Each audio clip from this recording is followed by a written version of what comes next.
आणि ह्यांनी आपल्या सर्वांना फसवले. जितकं आपल्याला फसवलंय तितकंच मुसलमान बांधवांना फसवले.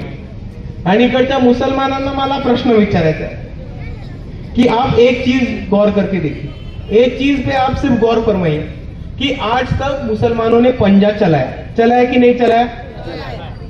लेकिन क्या कभी कांग्रेस ने एक मुसलमान चलाया? नहीं. आप देखो, विलासराव देशमुख, उनके 2 बेटे आमदार, उनके अगले 2 बेटे 2 आमदार, उनके 2 बेटे चीफ मिनिस्टर बनने का ख्वाब देखेंगे. और अपने बेटे क्या करेंगे? पंक्चरा निकालो, नट बोल्टा टाइट करो, बेकरी में पाव सेको. कब तक चलते रहेगा ये सिलसिला? हम उनको वोट देते आ रहे हैं, लेकिन इन्होंने मुस्लिमों की एक भी लीडरशिप, एक भी नेता खड़ा नहीं किया है महाराष्ट्र में. आप ये चीज पे गौर फरमाइए. दूसरी तरफ आप देखोगे तो पूरे महाराष्ट्र में मुसलमानों ने महाविकास आघाड़ी को वोट दिया कि नहीं दिया? दिया. लेकिन विशालगढ़ की हादसा हुई. कांग्रेस के नेता राहुल गांधी विशालगढ़ से 10 किलोमीटर दूर कोल्हापुर आके गए. उन्होंने विशालगढ़ पे एक लफ्ज तो उतारा नहीं निकाला. वक्फ बोर्ड का फैसला हुआ, वक्फ बोर्ड की जमीन सरकार लेने का डिसीजन आया. महाविकास आघाड़ी के, इंडिया अलायंस के एक तो आमदार क्या खासदार ने वक्फ बोर्ड के जजमेंट के खिलाफ आवाज उठाया? नहीं उठाया? नहीं उठाया.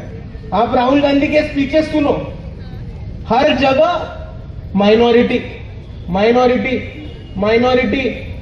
भाई माइनॉरिटी में जैन आते हैं, माइनॉरिटी में कल्लाल लोग आते हैं, उन पे मॉब लिंचिंग हो रहा है, उन पे हेट स्पीचेस हो रहा है. बीफ खाने के लिए उनके बच्चों को काट दिया जा रहा है. टीपू सुल्तान औरंगजेब के फोटो लगाने के लिए उनके बच्चों को जेलों में जा रहा है. नहीं, वो हमारे बच्चों को डाला जा रहा है. और आज आवाज नहीं उठाएंगे तो कांग्रेस हमें हमेशा इसी तरह उनके ही पंजे के नीचे दबाते आएगी. ये हम सबको सोचना होगा. राहुल गांधी को मेरा ओपन चैलेंज है, अगर हिम्मत है तो नारे तकबीर का नारा लगा के दिखाओ एक बार. अल्लाहू अकबर, अल्लाहू अकबर, अल्लाहू अकबर. और दूसरी तरफ वंचित बहुजन आघाड़ी की स्टेज है. हमारे स्टेजों पे टीपू सुल्तान के फोटो लगते हैं. लातूर की ही घटना है, हमारे नौजवानों को टीपू सुल्तान का फोटो लगाने के लिए यहाँ के पुलिस ने और हिंदुत्ववादी फोर्सेस ने मारा था. एक भी कांग्रेस का नेता सामने आया? सामने कौन आया? बाला साहब अम्बेडकर आए. पूरे महाराष्ट्र में यहाँ के मुसलमानों को जेलों में डाला जा रहा था स्टेटस रखने के लिए टीपू सुल्तान और औरंगजेब का. एक भी महाविकास आघाड़ी का, इंडिया अलायंस का आदमी मुंह खोलने से तैयार नहीं था. बाला साहब अम्बेडकर औरंगजेब के मजहर पे गए, वहां फूलों की चद्दर चढ़ाई और 10 मिनट में सिलसिला खत्म हो गया. उन्होंने यहाँ के पुलिस प्रशासन को बोला, कोर्ट को बोला कि हाँ मैं चद्दर चढ़ा के आया. दम है तो अरेस्ट करके दिखाओ, दम है तो मेरे पे कोर्ट केस करके दिखाओ.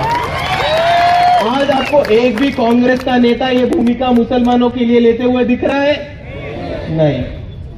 और दूसरी तरफ वंचित बहुजन आघाड़ी का स्टेज देखो, वंचित बहुजन आघाड़ी के लोग देखो. एनआरसी सीए के मसले में वंचित बहुजन आघाड़ी आपके साथ खड़ी रही. मॉब लिंचिंग हो रहा था तो वंचित बहुजन आघाड़ी आपके साथ खड़ी रही.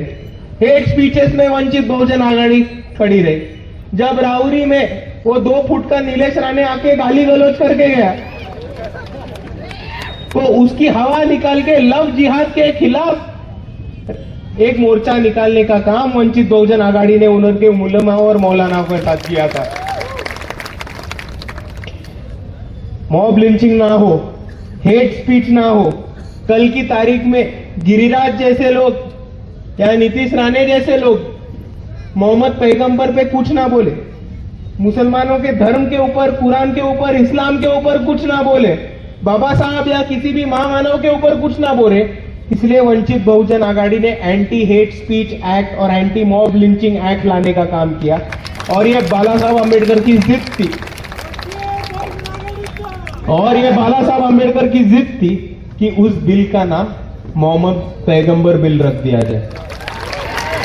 और ये वही वंचित बहुजन आघाड़ी के युवक थे जो राज ठाकरे कभी